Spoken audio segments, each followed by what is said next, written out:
মোদের ছিল একই আকাশ, একই বাতাস, একই মাতৃভূমি। হঠাৎ 1947-এ ব্রিটিশের কলকাঠি ও ধর্মের ভণ্ডামিতে দুভাগ হলো আমাদের জমি। তাতেও কি শান্তি বজায় থাকলো একরত্তি? বাঙালিকে সুখে থাকতে দিতে সকলের কেন যে এত আপত্তি? ভাগের পর ভাগ হয়েছে, ধর্ম রাজনীতির রং চড়েছে, হিংসা প্রতিহিংসার মাঝে সকলের কাছে বাঙালি শুধুই হেরেছে। জমি জাগা, পুকুর বাগান, দালান কোঠা থেকেও নেই কিছু তো আর। পথের পর পথ পালিয়ে যা ছিল সব হারিয়ে প্রাণের বাজি ধরাই ছিল বাকি তার। যা এককালে ছিল পরম নিজের, আজ সেথায় ফিরেছে হয়ে পরবাসী।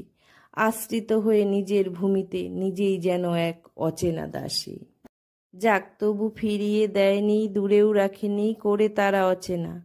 শুধু তুমি নতুন নামে, নতুনভাবে বাঙাল নামে সকলের কাছে হলে চেনা।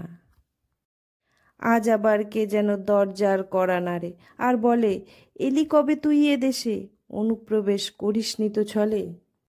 আমার কি দোষ বলো তো দেখি, ভাগের মাসুল আজও যেন গুনি। কোনো দোষ না করেও আমি সকলের কত কথা আজও মুখ বুজে শুধু শুনি।